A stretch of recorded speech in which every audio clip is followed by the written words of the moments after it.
Assalamualaikum warahmatullahi wabarakatuh.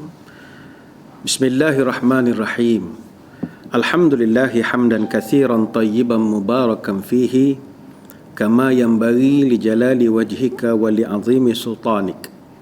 Allahumma salli ala sayyidina Muhammadin abdika wa rasulika an-nabiyil ummi wa ala alihi wa sahbihi wa sallim. Na'udzu bikalimatillahi tammati min syarri ma khalaq. Bismillahilladzi la yadurru ma'asmihi syai'un fil ardi wala fis sama'i wa huwas samiul alim. Allahumma idfa' 'anna al-waba' wal ghala' wal riba waz zina wal mihan wa su'al fitan ma zahara minha wa ma batan an baladina hadha khasatan wa an sa'iril biladil muslimina 'amatan ya rabbal alamin.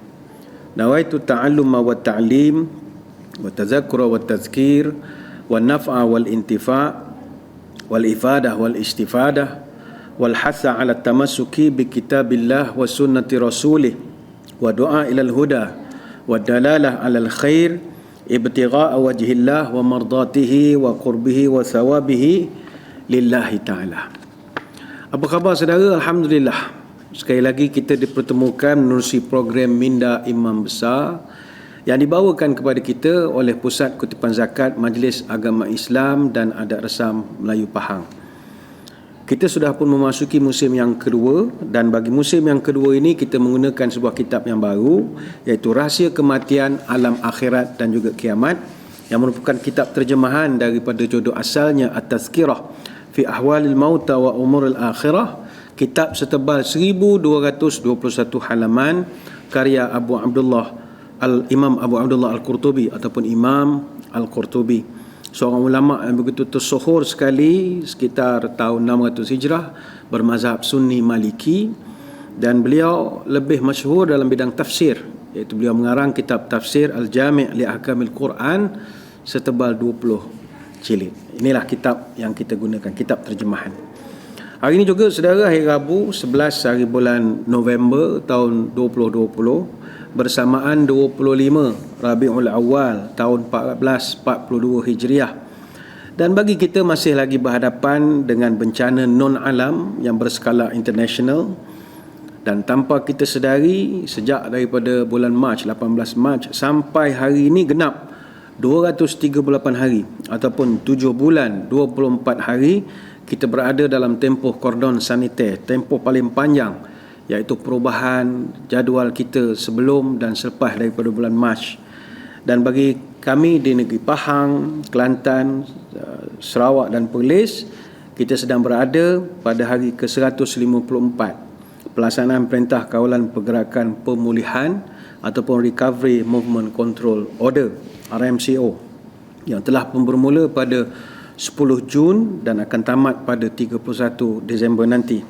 Kita baru hari ke-147 dan ada tinggal 50 hari lagi insya-Allah. Namun saudara-saudara kita di Kedah, Pulau Pinang, Perak, Negeri Sembilan, Melaka, Johor dan Terengganu sedang menjalani PKPB, Perintah Kawalan Pergerakan Bersyarat, yang telah bermula daripada 9 November dan akan tamat 6 Disember nanti. Lagi 25 hari PKPB.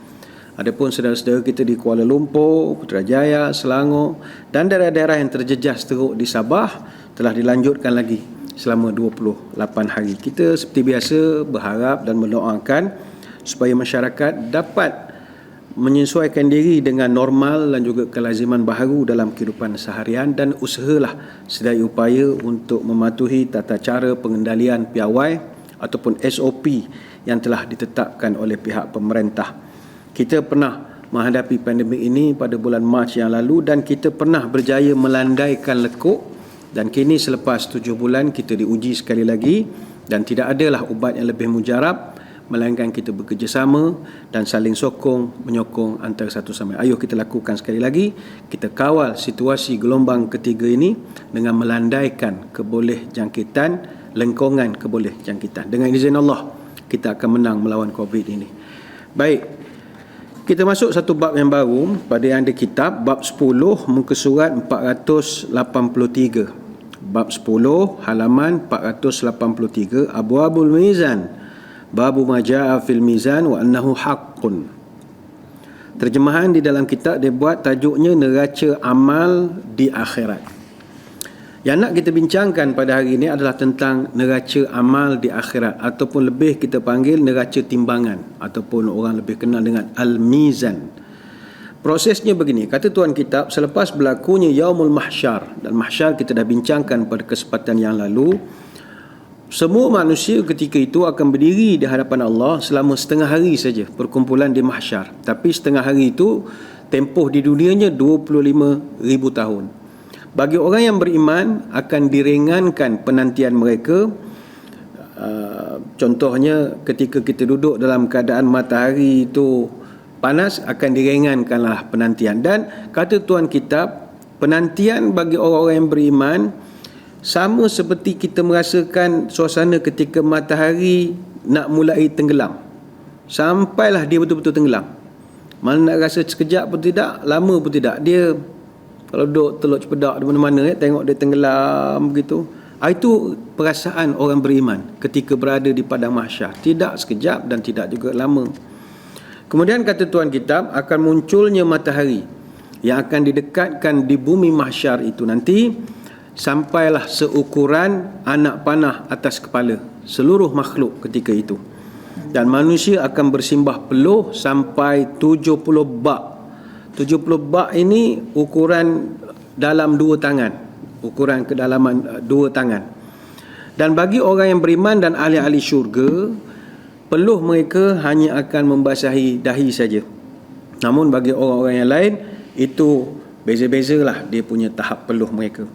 Ada satu hadis daripada Sulaim bin Amir radhiyallahu anhu menyebutkan tentang matahari ini. Tudna syamsu yaumal qiyamah min al-khalqi hatta takuna minhum kam miqdari milin. Qala Sulaim bin Amir, fa wallahi ma adri ma yani bil mil amasafatal ard amil mil alladhi tuktahal bihi al-ain. Kata Sulaim bin Amir, dia mendengar Nabi bercerita, pada hari kiamat matahari akan didekatkan jaraknya dengan makhluk sehingga jaraknya 1 mil. 1 mil ini, Sulaiman bin Amir mengatakan, perawi hadis ini mengatakan, fa wallahi ma adri ma ya'ni bil mil. Aku sendiri tidak tahu apa yang Nabi maksudkan dengan mil ini. Adakah mil ini masafatul ardi adalah ukuran perjalanan di darat, pakai kilometer perbatuan, ataupun sejenis alat allazi tuqtahalu bihil ain, ataupun dia sejenis alat untuk nak mencelakkan mata. Jadi aku pun tidak pasti juga. Cuma yang boleh kita fahamkan, bila dikata matahari 1 mil, itu kalau orang Melayu dia panggil matahari sejengkal. Kalau dalam kitab-kitab Arab dia panggil 1 panah. Yang penting matahari itu begitu dekat sekali. Sebab dalam jarak kita sekarang dengan matahari, bumi dengan matahari jaraknya 149.6 juta kilometer, atau lebih kurang 93 juta batu. Maka kalau lebih kurang daripada jumlah 149.6 juta kilometer, sudah pastilah lebih panas. Sedang sekarang ni pun kita dah belenggim panas. Ni pula makin dekat, makin dekat, makin dekat. Fayakunun nas ala qadri a'malihim fil araq. Dan manusia itu dia punya peluh ikut tahap amal dia, apa yang dilakukan di dunia. Faminhum may yakun ila ka'bai. Ada orang peluhnya sampai buku lali. Faminhum man yakunu ila rukbatai. Ada yang sampai lutut, peluhnya saja. Ada yang sampai hakwai, sampai pinggang. Faminhum man yuljimuhu al-araq iljaman qala wa asyara Rasulullah sallallahu alaihi wasallam biyadihi ila fihi. Dan ada orang yang dia tercungap-cungap di dalam peluhnya sendiri, kelemasan. Dan Nabi kata sahabat tunjukkan pada bibirnya, mana nak nyampaikan air itu, peluh tu pada bibirnya. Ini hadis riwayat Imam Muslim. Dan manusia ketika berada di padang mahsyar begitu terseksa sekali menunggu.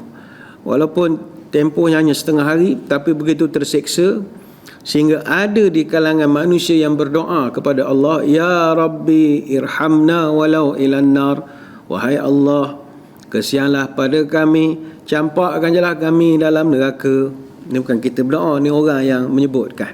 Mana dah tak tahan suasana mahsyar itu sendiri, lantai besi, langit tembaga, matahari begitu dekat, peluh manusia berbilion triliun.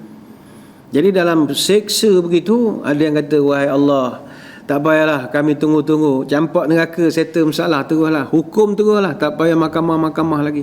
Ada yang berdoa begitu. Teringat saya satu kisah, pernah Ka'ab al-Ahbar dan juga Umar radhiyallahu anhuma, pernah Umar jumpa dengan Ka'ab. Ka'ab ni orang Bani Israel masuk Islam. Jadi Umar tanya kepada Ka'ab, "Wahai Ka'ab, ceritakan aku satu kisah yang kalau aku dengar nescaya aku akan menangis," kata Umar al-Khattab. Maka kata Ka'ab, "Wahai Umar, nanti di padang mahsyar Allah Ta'ala akan mengizinkan neraka Jahannam mengeluarkan bunyi suaranya supaya didengari oleh seluruh manusia ketika itu. Dan ketika neraka Jahannam mengeluarkan desiran bunyi apinya, maka seluruh para nabi, syuhada dan siddiqin terduduk melutut di hadapan Allah hingga ada yang berdoa, Rabbi la as'aluka illa nafsi, wahai Tuhan, hari ini tolong saya dulu, umat saya, orang lain kemudian ceritalah ya Allah. Ada yang berdoa begitu. Mereka begitu takut ketika mendengar neraka Jahannam mengeluarkan suara. Kerana kata Ka'ab al-Ahbar, falau kana laka ya Ibn al-Khattab yawma idzin amala 70 nabiyyan la dhananta annaka la tanju. Kata Ka'ab, wahai Umar, kalau ketika kamu berdiri di hadapan Allah, tatkala itu kamu mendengar bunyi neraka Jahannam, andai kata kamu pikul pahala 70 nabi sekalipun, kamu belum tentu yakin boleh lepas daripada neraka Jahannam yang berbunyi itu. Bayangkan, bawa bekalan pahala 70 nabi, masih lagi belum yakin boleh lepas. Bandingkan dengan kita, amalan setengah nabi pun tak ada. Maka Umar al-Khattab lantas menangis. Cuma kata Abu Hurairah, jangan sisa hati. Saya pernah dengar Nabi menyebut likulli nabiyyin da'watun da'a biha ummatihi fastajiba lahu wa inni uridu insyaallah an uakhira da'wati syafa'atan li ummati. Nabi cerita pada kita, setiap nabi-nabi ada doa yang sangat mustajab untuk umat dia dan mereka dah gunakan semua. Tapi aku takhirkan, aku tinggalkan doa-doa mustajab untuk umat aku, untuk aku jadikan sebagai doa syafaat pada hari kiamat. Hadis riwayat Imam Muslim. Itu dahsyatnya pada mahsyar. Kemudian kata tuan kitab, selepas kita matahari didekatkan, kemudian muncullah naungan ketika itu ataupun perlindungan daripada panasnya matahari, dan beliau bagikan kepada tiga. Ada naungan arash, ada naungan awan hitam yang menutup penglihatan, dan yang ketiga naungan api di atas kepala. Naungan arash ini adalah bagi orang-orang yang beriman dan bakal ahli-ahli syurga. Ada naungan. Naungan awan hitam yang menutupi penglihatan ni adalah untuk orang-orang kafir, orang yang tidak mahu mengakui keesaan Allah. Yang ketiga, naungan ada api di atas kepala, ini adalah untuk orang Islam.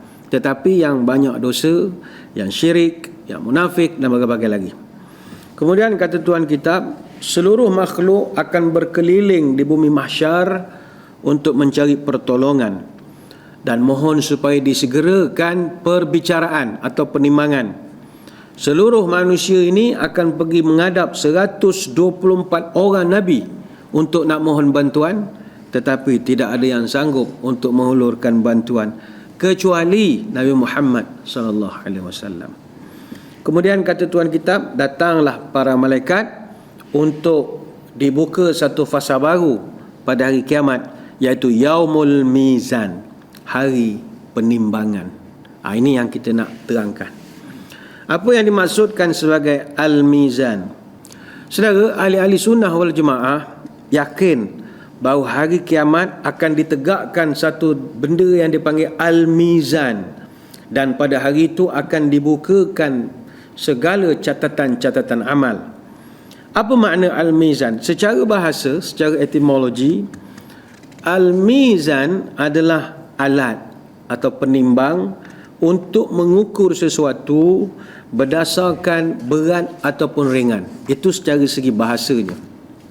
Secara istilahnya atau secara terminologinya, Al-mizan adalah sesuatu yang Allah letakkan di hari kiamat untuk menimbang amalan seluruh hamba-hambanya, dan ini ada direkodkan dalam banyak ayat Quran, disebutkan dalam hadis-hadis dan disepakati oleh ijma' ulama.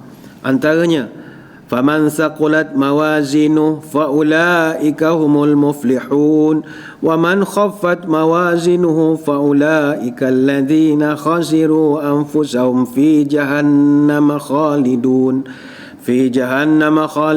talfahu wujuhahumun nar wa hum fiha kalihun. Barang siapa yang berat timbangan kebaikannya, maka itulah orang-orang yang bertuah. Barang siapa pula yang ringan timbangannya, maka mereka itulah orang-orang yang rugi. Mereka akan kekal di dalam neraka jahanam.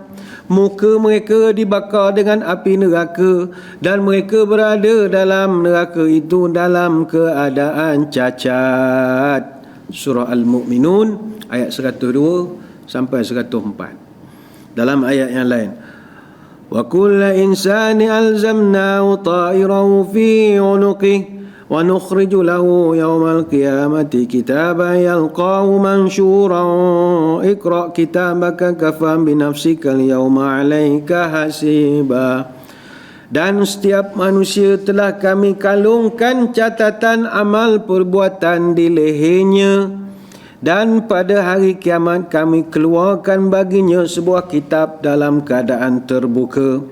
Maka kata Allah, Iqra' kitabak, bacalah kitabmu, kafa binafsikal yawma 'alaika hasiba. Bacalah kitab amalanmu ini, cukuplah diri kamu sendiri pada hari ini sebagai penghisab atas dirimu. Surah Al-Isra ayat 13 sampai 14. Dalam ayat lain Allah Ta'ala menyebut, wa wudi'al kitabu fataral mujrimina mushfiqina mimma fihi wa yaquluna ya waylatana ma li hadzal kitab la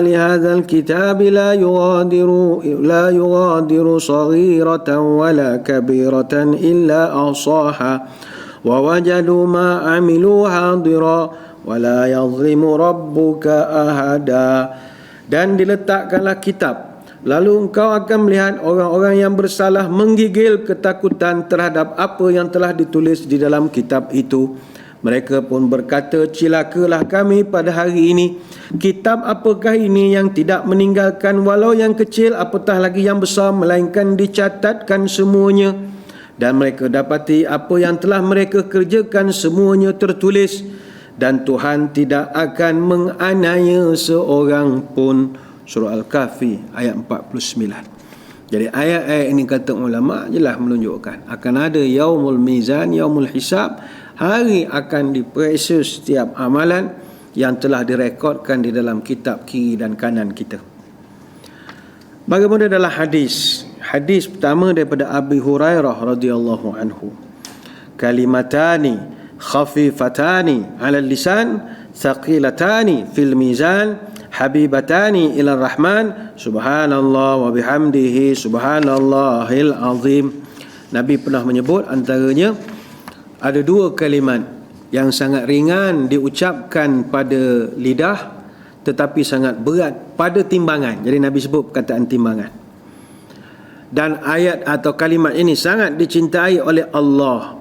Apakah ayatnya? Ini tuan-tuan perempuan ada masa lapang, PKPB, duduk di rumah, amalkan bacaan ini.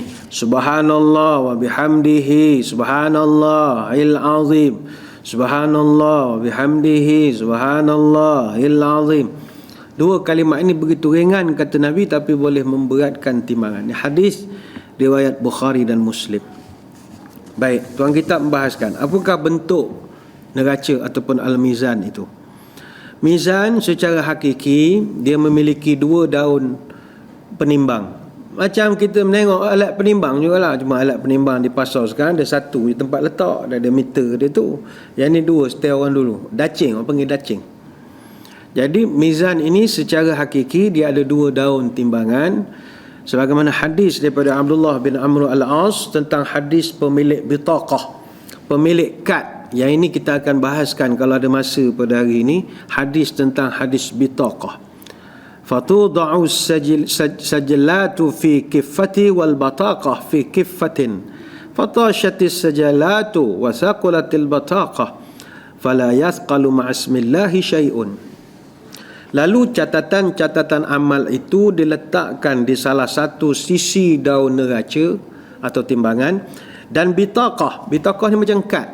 Macam kita kalau belajar di universiti ada kad matrix, hawiyah, itu bitaqah, kad, ID kad. Satu daun penimbang diletakkan kita punya amalan-amalan kita. Satu penimbang lagi diletakkan bitaqah pada satu penimbang lagi. Maka catatan-catatan itu melayang dan bitaqah lebih berat lagi. Maka tidak ada sesuatu yang lebih berat dibandingkan dengan nama Allah.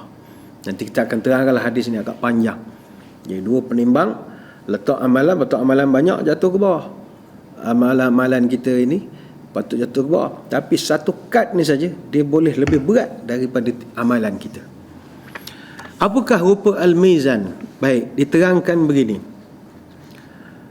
Penimbang al-mizan ini dipasang di atas beberapa tiang-tiang panjang.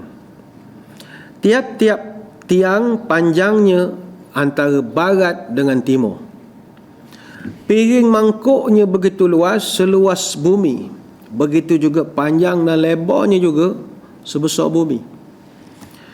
Piring mangkuk yang untuk menimbang kebaikan itu berada di sebelah kanan arash. Piring mangkuk untuk mengukur keburukan berada di sebelah kiri arash.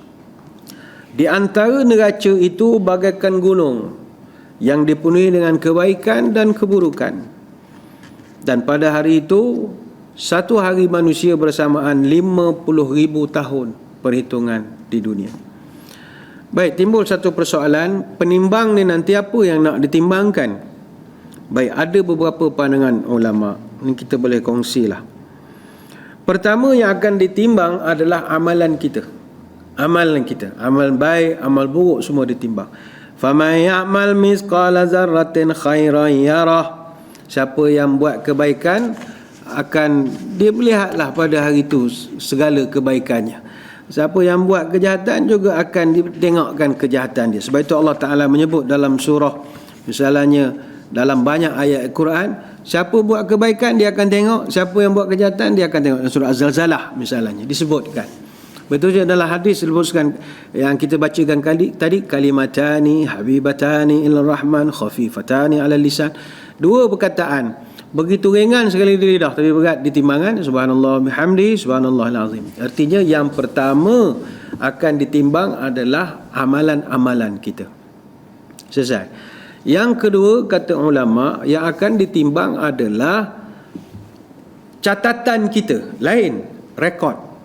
Kita punya dokumentasi yang akan ditimbang. Amalan lain, dokumentasi lain. Perkara ini kata ulama adalah berdasarkan hadis bitaqah yang sangat masyhur yang akan kita bahaskan kalau ada masa hari ini. Itu yang kedua. Yang ketiga kata ulama yang akan ditimbang adalah orangnya. Mana kita ni yang akan ditimbang oleh Allah Subhanahu wa taala. Imam Al-Bukhari meriwayatkan dalam sahihnya daripada Abu Khairarah, innahu la ya'ti ar-rajulul 'azim as-saminu yaumal qiyamah la yazinu 'indallahi janaha bi'udatin. Sesungguhnya pada hari kiamat akan datang seorang yang gemuk dan besar. Kemudian dia ditimbang. Ternyata beratnya di sisi Allah tidak lebih daripada berat sehelai sayap nyamuk. Lantas Nabi SAW membaca petikan surah Al-Kahfi ayat 105, afala nuqimu lahum yaumal qiyamati wazna.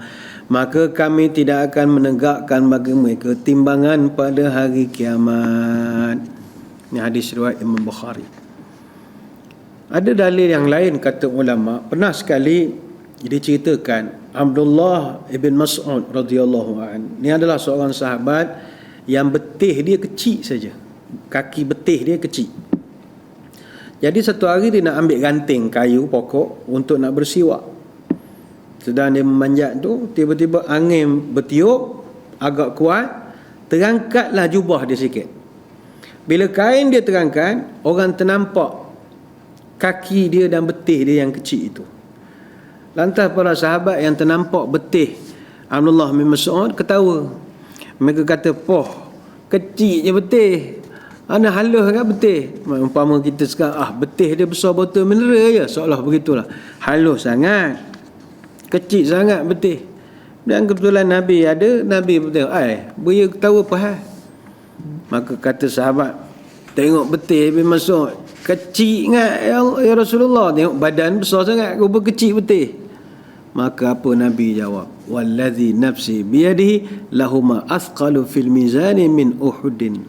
Demi Allah, kata Nabi, dua betih ni mu nampak kecil, tapi di akhirat nanti dia lebih berat ketika dia timbang di Al-Mizan, lebih berat daripada gunung Uhud, kata Nabi SAW. Hadis riwayat Imam Ahmad dalam musnadnya. Sebab itu saudara sekalian, ini tiga perkara kita nak kena timbang. Kita akan ditimbang. Bukan sekadar amalan, bukan sekadar kitab kiri kanan, dengan kita sekali akan ditimbang. Ini disebutkan oleh ulama.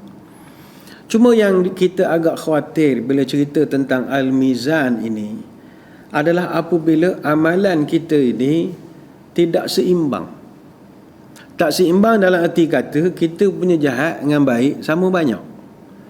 Maknanya semayang juga, ngintai orang mandi ya juga, amal ni contoh begitu.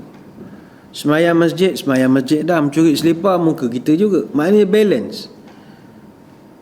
Siang warak sangat, malam pergi berdating, contoh duduk kat Teluk Cempedak, contoh. Dia baik ada, jahat pun ada. Nak kata wasatiyah tak sesuai pula istilahnya.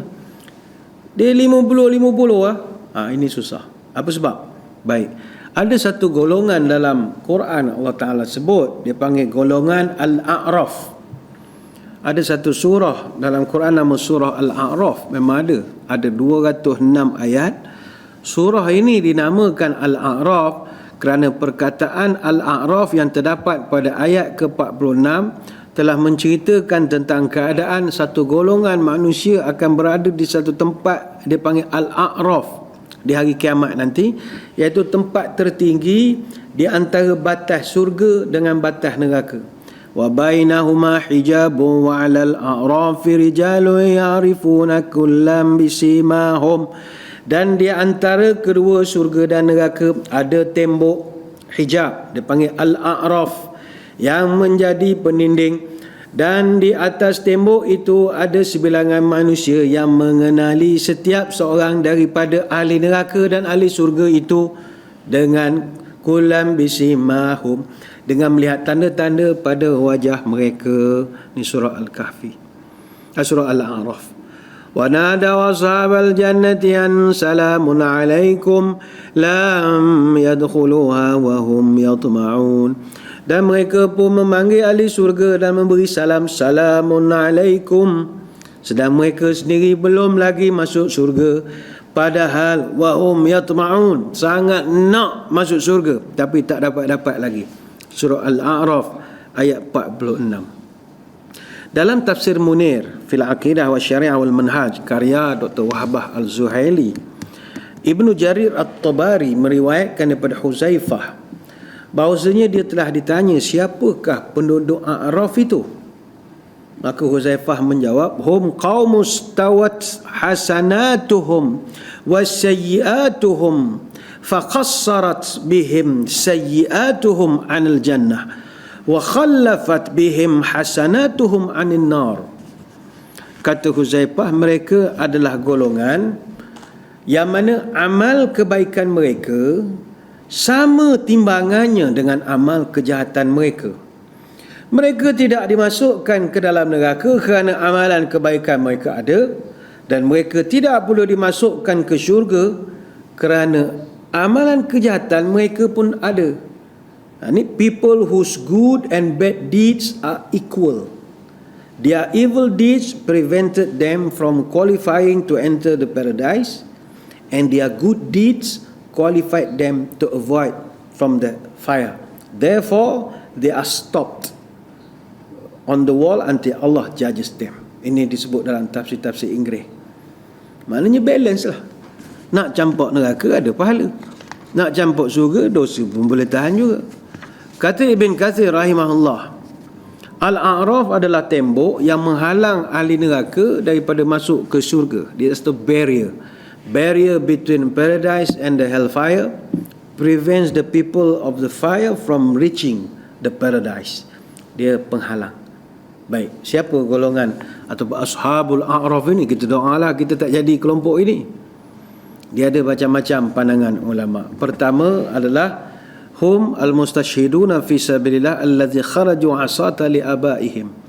Nombor satu yang akan duduk tengah ini, tidak ke sana tidak ke sini, adalah kaum yang mati berperang fi sabilillah tetapi mereka melakukan penderhakaan kepada ibu bapa mereka.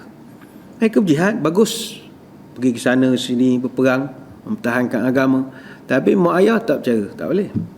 Sebab menjaga mak bapak juga adalah jihad yang sangat besar. Jadi maksiat kepada orang tua atau penderhakaan kita kepada orang tua menjadikan kita terhalang ke syurga, dan jihad yang dia buat pula menghalang dia daripada masuk neraka. Jadi dia duduk tengah-tengah lah. Tengah-tengah. Kalau dia tak ada jihad, neraka selalu terus ya. Tapi sebab ada jihad itu yang menghalang, duduk tengah. Kemudian yang kedua disebutkan oleh para ulama, innahum qaumun istawat hasanatuhum wa sayyi'atuhum. Kaum yang mana kebaikan dan keburukan mereka ataupun pahala dan dosa mereka balance, seimbang. Kebaikan mereka tak melayakkan mereka masuk surga, keburukan mereka juga tidak menyebabkan mereka masuk neraka. The evil deeds prevented them from qualifying to enter the paradise, and their good deeds qualified them to avoid the hellfire. Jadi dia duduk tengah-tengah lah.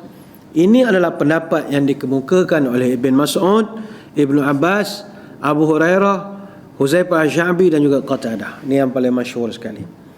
Ada juga yang ketiga, kata ulama, golongan yang akan duduk di tengah, innahum auladuz zina. Mereka adalah anak-anak zina, anak-anak tak sah taraf. Mereka duduk di tengah-tengah. Dan ini adalah sebagaimana diriwayatkan daripada Abu Nasir Al-Qusyari daripada Ibnu Abbas. Ini ada disebutkan dalam kitab At-Tazkirah kita ini. Kemudian ada golongan yang keempat adalah innahum qaumun baru abahum duna ummahatihim bil akas. Kaum yang mana ayah dia redha pada dia tapi mak dia tak redha pada dia, tak balance. Atau au bil akas, mak dia sayang ke dia, ayah dia tak suka ke dia. Sebab itu kita kena cari redha ibu bapa dulu, tak boleh pilih. Bila salah satu saja dia jadi tak balance. Ini adalah diriwayatkan oleh Abdul Wahab bin Mujahid daripada Ibrahim radhiyallahu anhu.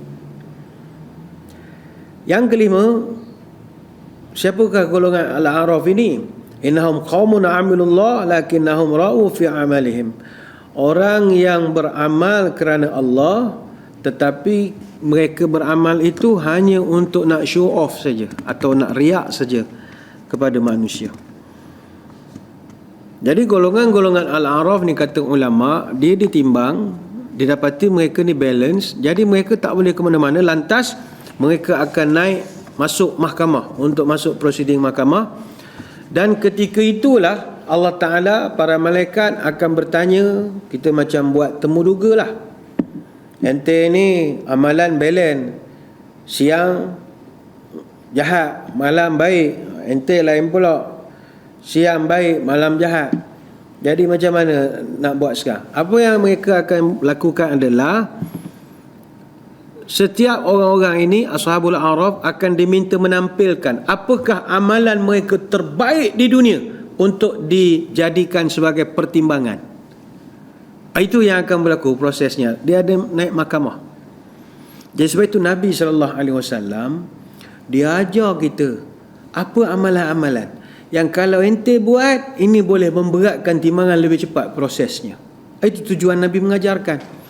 Walaupun kata ulama secara umum, semua amalan yang baik, apa juga jenisnya, sama ada amalan hati, amalan anggota badan, baik ucapan hati atau ucapan lidah, semuanya akan memenuhi dan mengisi timbangan neraca nanti.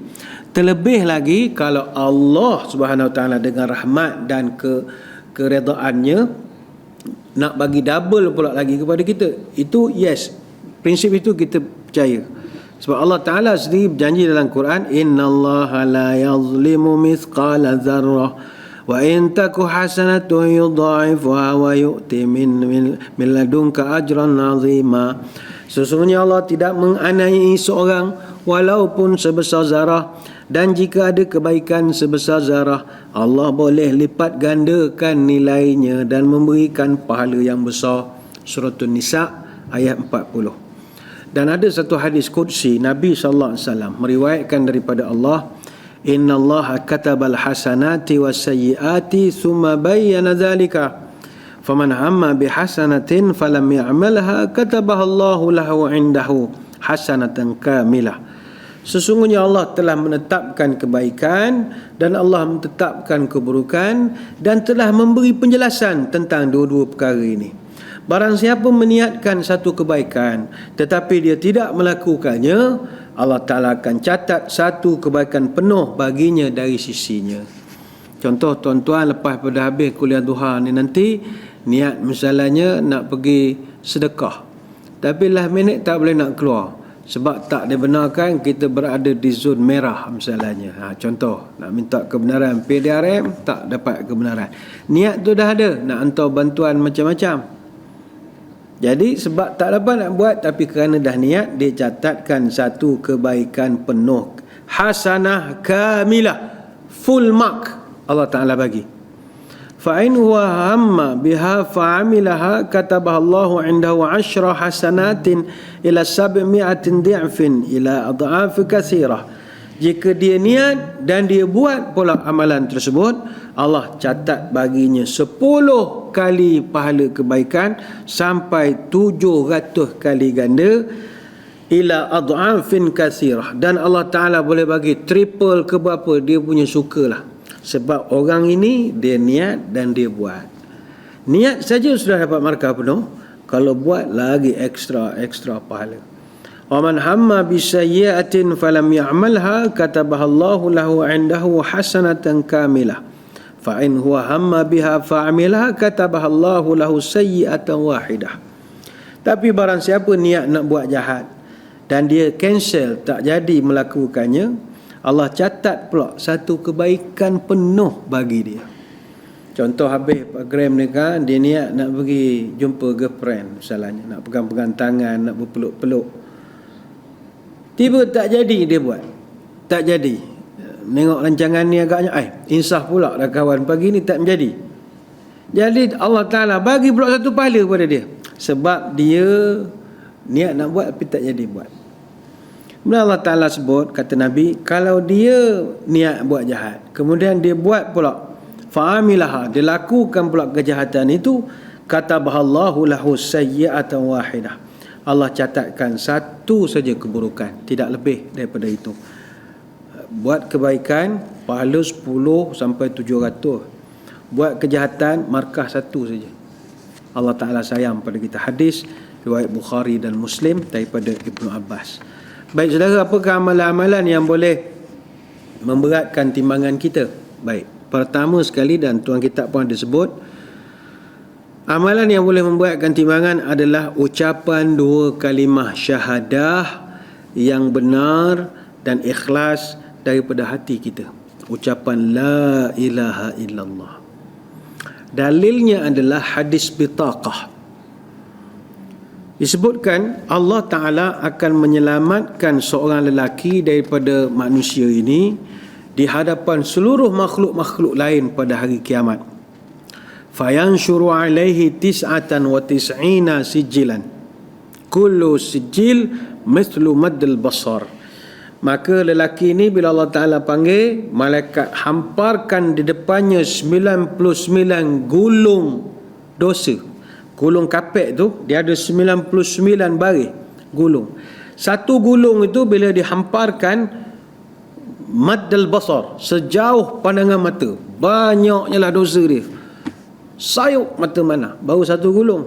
Buka gulung kedua, sampai hujung, saujana mata memandang. Kemudian summa yaqul atunkiru min hadha syai'an azlamaka katabati hafizun. Kemudian Allah Ta'ala tanya, Muhammad, ni contohlah Muhammad, Muhammad, ada awak nak nafikan segala yang ditunjukkan pada hari ni, catatan-catatan dosa awak ni sepanjang-panjang ini, ada sebarang bantahan, objection, ada bantahan atau tidak? Adakah aku punya penulis-penulis, malaikat-malaikat yang ada buat salah ke, dia khianat kepada kamu, nak sabotaj ke? Ada bantahan? Maka lelaki ni jawab, tak ada. Betul dah ni, wahai Tuhan. Allah tanya lagi, afalaka udrun, kamu ni tak pernah buat baik langsung ke? Lelaki ni luar benda menjawab, tak ada, saya memang tak pernah buat baik, wahai Allah. Maka Allah Ta'ala berfirman, bala inna laka indana hasanatan fa innahu la zulma alaika al-yawm. Allah Ta'ala kata, setelah dibuat pemeriksaan, engkau sebenarnya ada satu kebaikan yang kau lakukan pada sisi kami, dan hari ini tidak ada kezaliman bagi kamu. Maka Allah Ta'ala perintahkan malaikat keluarkan satu bitaqah ataupun kad yang tertulis perkataan asyhadu an la ilaha illallah wa asyhadu anna muhammadan abduhu wa rasuluh. Keluar satu kad. Kemudian Allah Ta'ala berfirman, ahdir waznak, wahai Muhammad, mu tengok mu punya penimbang sekarang, pandang sekarang. Maka orang tu pun tanya, wahai Tuhan, apalah artinya kad sekeping ini nak dibandingkan dengan dosa saya 99 gulung, boleh buat apa? Allah Ta'ala berfirman, la zulma alaika yawm, hari ini tidak ada kezaliman bagi kamu. Fatuda'u sijilatu fi kiffatin wal bitaqa fi kiffatin. Maka Allah perintahkan malaikat, letakkanlah gulung-gulung kapek yang 99 tu pada satu timbangan sebelah, dan ambil kad yang tertulis kalimah syahadah pada timbangan yang satu lagi. Fatashatis sijilatu wa thaqalat bitaqah. Terangkat gulung-gulungan ini, yang jahat-jahat 99 gulung ni terangkat, dan kad itu lebih berat. Hadis ini diriwayat oleh ramai ulama hadis, Tirmizi, Ahmad, Ibn Majah, Ibn Hibban, Al-Hakim, At-Tabrani dan juga Al-Baihaqi. Tetapi ucapan ini bukanlah sekadar ucapan saja, tapi ucapan yang mesti ada dua perkara. Kata ulama, nafyul uluhiyah, yang kedua isbatul uluhiyah. Nafyul uluhiyah ini adalah meniadakan semua sembahan selain daripada Allah. Kita hanya sembah Allah saja, tak akan sembah makhluk. Tak kira makhluk tu apa pun namanya, COVID-19 ke, COVID-91 ke, COVID-78 ke, kita tidak takut pada dia. Dia mesti mutlak Allah Ta'ala. Janganlah buat berani tak tentu arah pula, tak topeng apa, 1000 bayar sekarang. Dia ni maknanya jangan terlampau takut, mesti nombor satu Allah. Yang kedua, isbatul uluhiyah, meletakkan hak disembah hanya kepada Allah saja, tak boleh sembah selain pada itu. Dia ada, kata ulama, satu hadis yang senada dengan hadis bitaqah. Kata Abu Sa'id Al-Khudri, Nabi pernah bercerita, qala Musa ya Rabbi allimni syai'an azkurka wa ad'uka bihi. Musa berdoa kepada Tuhan, wahai Tuhan, ajarkan aku satu bacaan untuk aku sentiasa boleh ingat kepada Engkau, aku boleh berdoa kepada Engkau, wahai Tuhan. Qul ya Musa la ilaha illallah. Maka Allah Ta'ala berfirman, wahai Musa, ucapkanlah la ilaha illallah. Maka kata Nabi Musa, ya Rabbi kullu ibadika yaquluna hadha. Wahai Allah, itu la ilaha illallah itu semua orang ucap benda yang sama, ya Allah, tak ada beza pun. Macam mana ya Allah, tak ada beza pun. Bagilah saya yang special sikit ya Allah. Itu la ilaha illallah itu Allah, orang biasa beramal. Boleh ayat yang canggih sikit, seolah-olah begitulah. Apa jawab Allah? Ya Musa, lau anna samawati sab'i wa amirahunna ghairi wal ardina sab'a fi kiffatin wa la ilaha illallah fi kiffatin malat bihinna la ilaha illallah. Wahai Musa, seandainya 7 petala langit dan 7 petala bumi diletakkan dalam satu timbangan, dan kalimat la ilaha illallah dalam satu timbangan yang lain, nescaya kalimat la ilaha illallah lebih berat timbangannya. Hadis riwayat Ibnu Hibban. Sebab itu hadirin hadirat sekalian, nombor satu amalan yang boleh memberatkan neraca timbangan kita adalah kalimat la ilaha illallah. Jagalah kalimat la ilaha illallah ni sebaik mungkin, kerana ianya boleh jadi pertaruhan kepada kita. Andai kata kita nanti diletakkan dalam golongan Al-A'raf. Banyak nak diterangkan tapi masa kita tak mengizinkan. InsyaAllah pada kesempatan minggu hadapan kita akan sambung balik tentang perkara-perkara yang melibatkan pemberat mizan ini, dan kita akan bahaskan lagi tentang golongan Al-A'raf ini sebelum kita masuk kepada bab ataupun tajuk yang baru.